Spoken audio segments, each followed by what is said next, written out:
Fact or follow-up segment tonight, denying military families death benefits for those killed in action in Afghanistan. That is the subject of this evening's Talking Points memo. Over the weekend, I was down in the Ozarks, Missouri-Arkansas border, in Tennessee, in northern Florida. Everywhere I went, everywhere, there was outrage over how the federal government treated the families of those KIA in Afghanistan. As we reported, the whole denial of benefits didn't have to happen. All President Obama had to do was take his little pen, sign an executive order that paid the families a $100,000 benefit. That's all he had to do. But he didn't do it, chose not to do it, and the whole deal devolved into chaos last week. A private charity, the Fisher House, had to step in and cover the feds. As the humiliation grew and so the outrage grew, the House and Senate passed a separate spending bill, and the president finally signed it on Thursday night. But again, none of that had to happen. The military benefits chaos shows just how poor our leadership is in Washington. And the folks know it. On the press front, the coverage was decent, fair in most cases. We analyzed the New York Times, the Los Angeles Times, the Washington Post, and all those papers laid out the facts in a clear way. On the network news side in the evening, ABC News pretty much downplayed the story, spending just 3.5 minutes on it over 2 nights. CBS News spent 4 minutes over 2 nights. NBC spent a whopping 13 minutes over 3 nights, far and away the most coverage. And the NBC Nightly News was pretty much fair. The Senate ignored the new military benefits bill that would fix the problem. Why? Because Democrats say that unless House Republicans agree to reopen the whole government, Democrats will not approve one program at a time, even death benefits for families of fallen soldiers. All right, so that was true, and then the Democrats, of course, caved. Now, that's good news that NBC and the newspapers were invested in telling the truth about the military families. That's good news. Here's the bad news. MSNBC continued its business-as-usual policy of blaming Republicans for just about everything.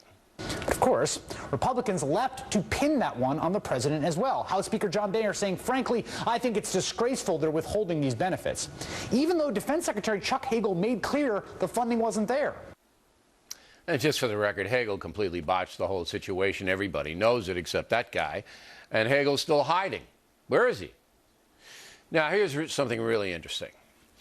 Over at CNN, the military family story was pretty much ignored. Very strange, because like Fox News, CNN has 4 hours to fill from 7 to 11 every night. And the military story was hot. But over a 2-night period, Anderson Cooper devoted just 6.5 minutes to it, Piers Morgan 5 minutes. Obviously, CNN wanted no part of this story. As for FNC, we had far and away the most coverage, also the highest ratings as usual. And that's a memo now for reaction. Joining us from North Carolina, the purveyor, BernardGoldberg.com, Mr. Goldberg. Now, I have a theory about why all this is happening, but before I do, I want to get your reaction to what we just presented. Right. I think the hard news people, Bill, they accurately conveyed the disgust of the American people. So I'm with you on that, no problem.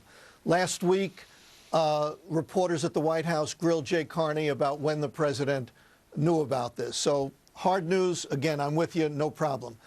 But I do think that the so-called mainstream media, they went easy on President Obama and Chuck Hagel at the Defense Department. If George Bush were president when this screw-up happened and Donald Rumsfeld were Secretary of Defense, they would have been hammered. Bush would have been portrayed as a hopeless dunce and Rumsfeld as a bloodless technocrat. But now the blame hasn't been put on the president, even though you correctly said he could have signed an executive order, nor on Hagel. You know, God knows where he was during this whole thing. But it's being blamed. Where blame is assessed, it's being blamed on the shutdown. And we all know what that means. The shutdown is the Republicans' fault. That's how the American people are seeing it. So I do think that the president and the Secretary of Defense, they got off kind of easy on the coverage. And I think you're right on that, particularly the president, because nobody knows who Chuck Hagel is. You can say Chuck Hagel is Hagel. I don't know who he is. Okay, now why behind the reporting? CNN is the starkest example because they are a hard news organization still. I mean, they still pride themselves on a developing story. And to spend the paltry amount of time they did on it means that they, in their executive chamber, said, you know what? We're going to let Fox News handle this. They're going to be all over it, as we were. We're going to counter-program, and we're going to do something else in the hopes that people who don't like the story will come to us. That's what it was about. It wasn't a news decision. It was a counter-programming decision. Am I wrong? Yeah, no, it's an interesting theory, and the fact that CNN, which has a lot of time on its hands, all the it's a news network. Tons. The fact that they played it down would indicate that you may be onto something. I'm not sure why they played it down, unless they've done some focus groups and they found out that their people don't want to hear any.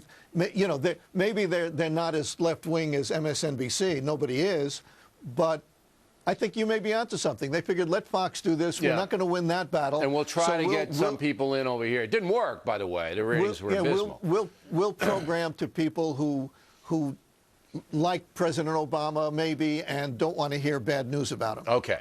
And all of this is happening because of Good Morning America, ladies and gentlemen. Good Morning America made a decision to cover tabloid news in the morning. And that decision put them into the #1 slot. Okay? So everybody in the news industry saw what Good Morning America did. And I'm not disparaging them, because I did Inside Edition for 7 years. I can't disparage them.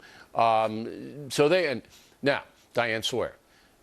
Usually ABC is fairly aggressive. And as you said, if President Bush and Donald Rumsfeld had denied military benefits, there would have been on ABC News, I guarantee you, Diane Sawyer sitting there with a family out in Iowa and crying, and my son got killed, and there's Diane looking. Absolutely. And there's no question that would have happened. But now, I think Diane Sawyer is going for more women, and the women, this might have been a little bit too much, so that she didn't want to cover it because of a gender issue. That's my analysis there. I could be wrong. It's just a theory.